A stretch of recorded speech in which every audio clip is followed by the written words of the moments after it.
Assalamualaikum warahmatullahi wabarakatuh. Perkenalkan, nama saya Herlina Afrianti, mahasiswa S1 Pendidikan Geografi Angkatan 2018 Universitas Negeri Surabaya.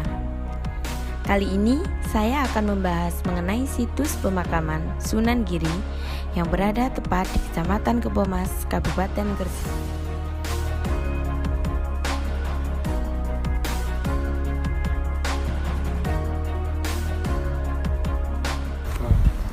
Tapi asal muasal itu ketika Syekh Maulana Ishaq itu ayahnya Sunan Giri berdakwah mengembangkan agama Islam di wilayah ujung timur Pulau Jawa.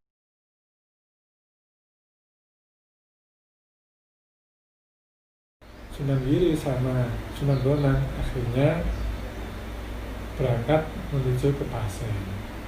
Di Pasai itu, di situ ada pondoknya ayahnya Sunan Giri sendiri, namanya Maulana Ishaq. Ketika di Kerajaan Belambangan tadi, Maulana Ishaq kembali lagi ke Pasai. Habis ke Belambangan kembali lagi ke Pasai. Terus mengutarakan niatnya untuk beribadah haji kepada Maulana Ishaq.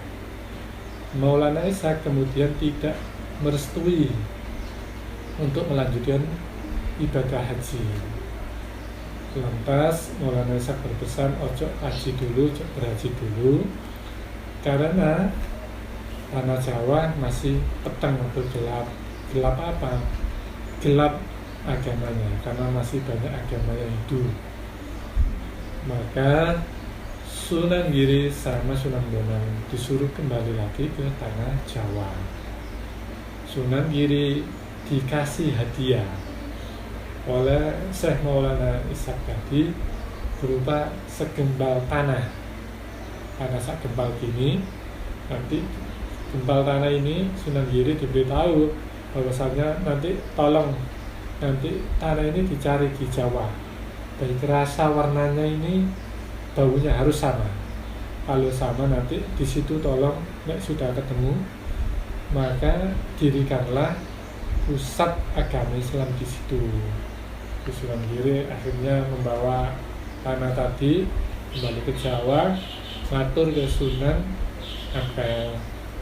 Sunan Ampel istilahnya diminta restu lagi bahwa ketika dia mondok ke Pasai ke ayahnya sendiri, diutarakan tadi, saya dapat petua seperti ini, jadi suruh mencari tanah ini. Jadi Sunan Ampel mengizinkan untuk mencarinya. Alhamdulillah, lambat laut kembali ke Gresik mencari tanah yang pemberiannya ayahnya tadi. Maka Sunan Giri berjalan ke arah selatan dari kota Gresik, di gunung-gunung dicari semuanya. Sampai Sunan Giri riado selama 40 hari masih belum ketemu tanah ini. Ada titik benerang, ada riado, Sunan Giri boleh ada jawaban untuk menuju ke arah utara. Alhamdulillah di situ Sunan Giri mencocokkan tanahnya dari pemberian ayahnya tadi, dicocokkan tanah di situ, akhirnya alhamdulillah sesuai. Lah bukit di tanahnya di bukit, maka bukit itu namanya Bukit Kedaton. Disitulah tanah yang pemberian dari ayahnya itu sesuai di Bukit Kedaton itu. Maka di situ Sunan Giri mendirikan sebuah masjid yang pertama di Giri Kedaton. Di situ Sunan Giri mulai mengembangkan agama Islam di Bukit Giri Kedaton. Karena Giri itu bahasa Sanskertanya gunung, maka Sunan Giri dijuluki Sunan Giri, Sunan sing neng gunung. Kemudian setelah membangun masjid, maka Sunan Giri mendirikan pondok pesantren, pusat pendidikan agama Islam. Dilanjutkan lagi, Sunan Giri mengembangkan pemerintahannya, membuat kerajaan bernama Giri Kedaton. Jadi di situ pusat pemerintahan juga pusat religi agama Islam. Yongon pesantren, yongone kerajaan. Di mana itu? Sekarang di daerah Kelurahan Sutomukti, dusun yang bernama Dusun Giri Berdaton. Itu asal-muasalnya kenapa di sini ya, sekilas seperti itu. Semua pusat pemerintahan agama Islam, jejak peradaban semuanya itu di daerah Giri Berdaton semua, mulai pendidikan, terus menatah pemerintahan di Giri Berdaton semuanya.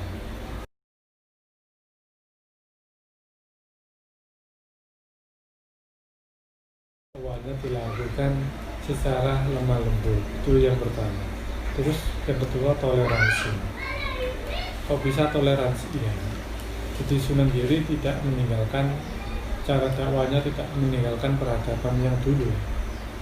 Contoh satu, dakwah Sunan Giri, sangat halusnya Sunan Giri. Ketika membangun masjid, sambil lihat masjid yang di sini saja, itu gaya artistiknya itu tak luput dari bangunan Hindu. Kenapa kok seperti itu? Memang ketika itu banyak orang Hindu itu mau beribadah, seolah-olah itu orang Hindu masuk pura. Bentuk pura sama masjid ala khas Jawa sama. Karena apa? Itu dakwah strategi para wali. Ben ada kesamaan. Lebih kalau orang Hindu masuk, oh iya sama ya, tapi beda yang disembah. Tapi bangunannya seolah-olah dia memasuki pura. Oh ternyata sama. Bisa melihat bangunan pura sama masjid ala Jawa sama.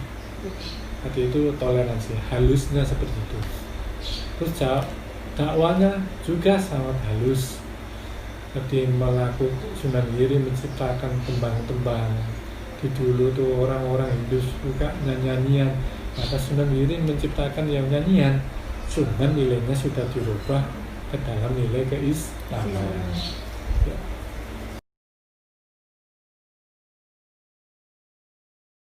Jadi saja di sini bukan saja ahli dalam ilmu fikih, karena Sunan Giri sendiri mempunyai gelar julukan Abu Faqih karena beliau menguasai ilmu fikih. Di gelar Sunan Giri sebenarnya banyak. Di nama kecil itu yang Raden Paku, dan lagi Jono Samudro, dan lagi Abdul Faqih karena menguasai ilmu fikih Abdul Faqih. Ada lagi namanya nama Islamnya Ainul Yakin, Maulana Ainul Yakin. Ada lagi nama gelar rajanya Prabu Satmoto. Jadi Sunan Giri menjadi raja itu memegang atau mendapat gelar Prabu Satmoto.